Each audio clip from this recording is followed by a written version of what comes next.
a formerly wealthy salon-owning Capitol rioter's life has been destroyed. By her own hand, of course.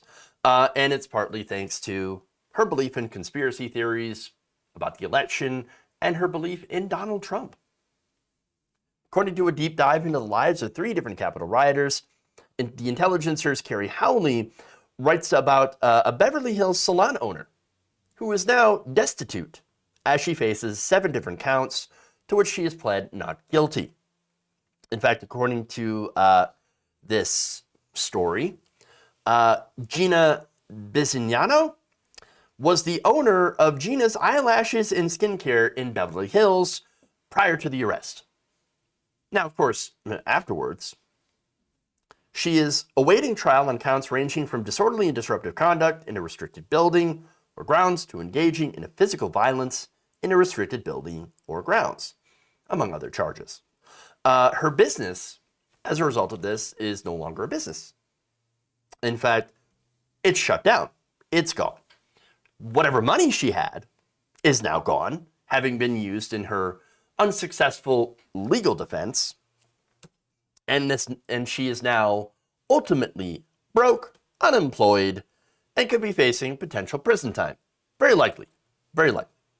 And so now all of this is very much well-deserved. She was not disenfranchised. She was actually doing very well for herself. Again, a common refrain from certain people online, certain groups online, is that, oh no, see the Capitol rioters, they were upset because they didn't get stimulus checks during the pandemic. That's the whole reason that they were upset, and they were upset that they were going to lose out economically. They were doing so poorly under Trump that they decided they wanted to keep Trump. Okay, fine. But no, it turns out that a lot of the people who participated were actually doing very well under Trump. Very strange that they would go with that narrative, especially when, if you're doing really, really well under Trump, I guess it would make sense that you would try to continue to do well under Trump. I guess. They really got to get their story straight. Let's just say that. But yet, even though she was doing very well, she decided, hey, I'm going to do an insurrection for Trump. Anyway, because, they're going to take America from me. That's what it is. Yeah, just take America from me. And by the way, she happened to be very, very proud of her part in that riot. So proud that she went on Infowars to show the video of her on that day. In fact, that happened 2 days after the riot. And she went on there on Infowars, and she had a good old time talking with, I don't know, Alex Jones or whoever his kooky co-hosts are, or the people that take over for him. And, would you look at that? Now we have video evidence. Now we know who you are. Now you're going to get arrested. Oops. Oh, did we make that mistake? Oh no, did I just give up my identity by being a moron? Yes, you did. Oops. Oops. Now, that led to her arrest, but at first she was given bail. That did not last long. In fact, Howley reported that prosecutors appealed successfully and told the court this. Quote, her sincere belief in conspiracy theories and the absence of rational, evidence-based decision-making show that she is extraordinarily unlikely to accept the legitimacy of this court's orders. 100%. Now, that led to her bail being revoked. She then went and sat in a LA jail for some time. Again, all of this deservedly. I mean, after all, yes, she did not make good decisions, not based on facts or evidence, wasn't rational. What rational person thinks, oh no, there's a shadowy cabal of people that are drinking children's blood, and by the way, that same shadowy group is being fought by Donald Trump in secret, the guy who brags about doing every single thing, somehow fighting a war in secret against the cabal of pedophiles. Again, is somebody who flew on Jeffrey Epstein's jet many, many times and knew that he liked them young. That guy brags about everything. Didn't go and brag about fighting against the deep state. No, look, it's super weird. How could you believe someone like that? I have no idea. I have no idea. But there's no rationality. None. No evidence-based decision-making at all. At all. And so, yes, she went to jail and she deserved to be there. Now, she got moved from LA jail to a different place in Oklahoma. So, pretty far from home, right? Now, the lesson here is conspiracy theories, more often than not, end up not destroying the target of your conspiracy theory. Is the deep state destroyed? I mean, I guess, because it never really doesn't really exist. At least not in the way that they believe it does. You know, is the cabal of pedophiles defeated? There never was one. No, the people who end up getting destroyed by these conspiracy theories are the people that are carrying out violence on behalf of the conspiracy theories. It destroys you. By the way, there was no election fraud. No deep state out to stop Trump from winning using fraud. No Q, or FBI, whatever agents waiting in the wings to arrest Democrats and to do like a great reset. None of that happened. None of that happened.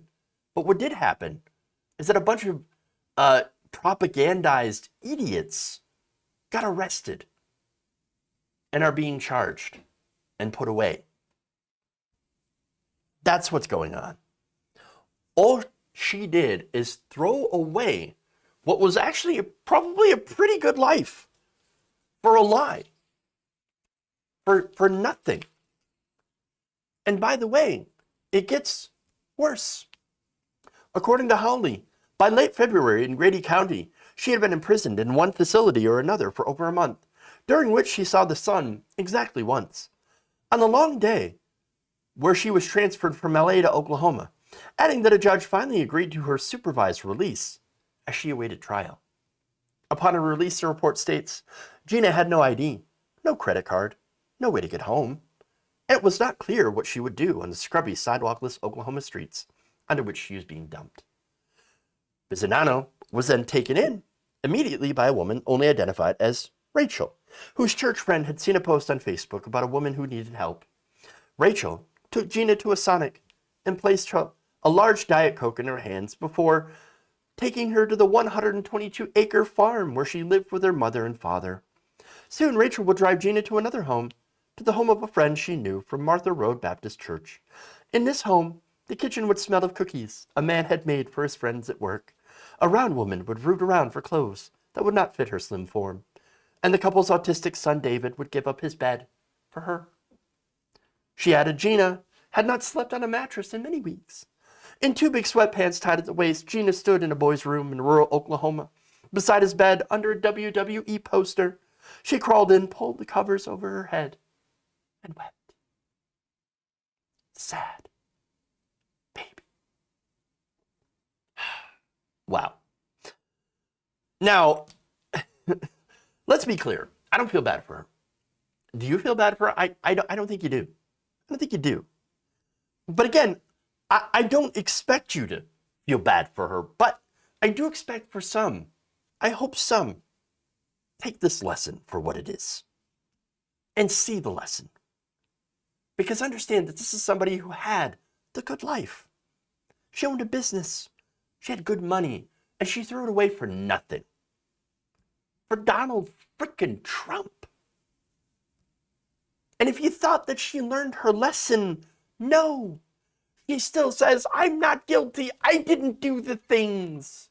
I didn't do the things at all.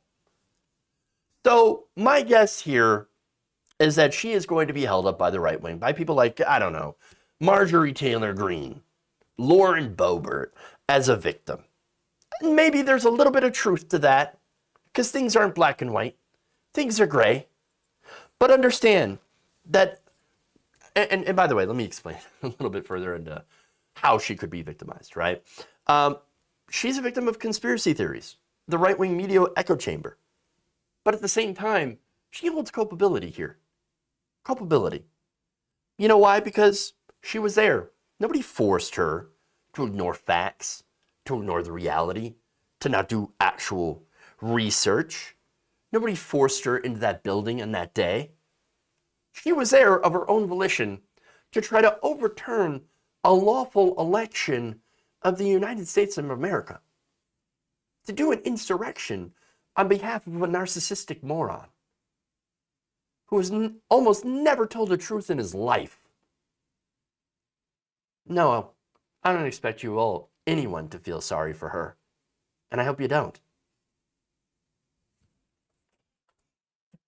By the way, no one is also forcing her to miss any of her scheduled hearings, which she has. In fact, according to an order signed by Judge Carl J. Nichols, she was supposed to go to a hearing on December 14th, but decided, just going to skip out. Nope, not interested. Here's what the judge wrote. This is not the first timely attendance has been a problem in this case. Additional failures to appear timely will be looked upon even more unfavorably. And there it is.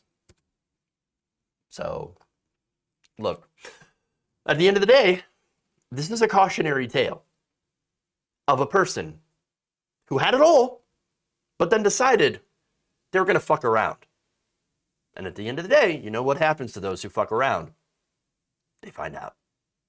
If you enjoyed this video, please give us a like and share with your friends. You can subscribe and help out the channel by becoming a patron. It's patreon.com/Jeff Waldorf, or you can become a channel member as well by hitting the join button below.